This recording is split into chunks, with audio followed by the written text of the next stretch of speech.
Disclaimer: really bad audio and really bad video quality. Have you guys ever realized how much plastic is actually around us? It's in our bags, clothes, cars, buildings, and even our body. Plastics. We know it by now. I said it earlier. It's all around us. And we know it's very durable. And another thing is that it's non-biodegradable. In media and also our schools have taught us that we should recycle plastic.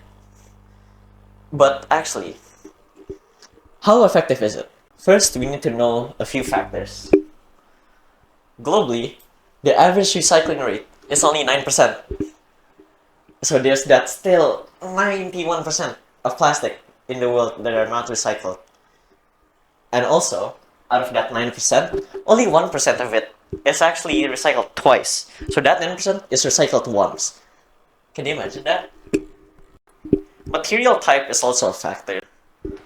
Like, for example, I don't know, biodegradable stuff, like organic stuff, banana peels, orange peels, or like food waste in general, and maybe paper too, I guess, is biodegradable. So technically, if you leave it on the ground, they're gonna go easily. Editor's note: apparently, I do not know stuff, and paper and cardboard can only be recycled 5 to 7 times, and even that, they will lose quality. And then there's like easily recyclable stuff, like glass, metal. If you recycle them, they won't lose any properties. Like they will still contain the same quality. But plastic though, if we recycle plastic, it will lose quality. And that's one big factor. The type of plastic is also really important. We can see here, there's 7 types of plastic. From most recyclable to like very not recyclable. The types of plastic depends on what material that's used. For example, we've seen a lot of PVC, for example, like PVC pipes and even tape. Tape is made of PVC, so please don't waste tape. And then there's another factor, is that people usually don't throw trash where they're supposed to be. People litter. They throw it on the side of the road, maybe inside, not sewers, I forgot what they're called. Got in Indonesia? Yeah, you get it. And then there's the landfills. These landfills is mostly caused by, the plastic can't be recycled. So they get moved to landfills. And landfills, I feel like, is also really bad for the environment because it can contaminate our soil. And lastly, it is said that it costs more and actually uses more power to recycle than to make new plastic. And again, it has generally less quality than new plastic.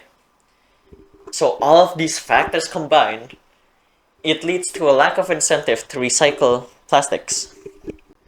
We produce so much plastic. Actually, let me show you.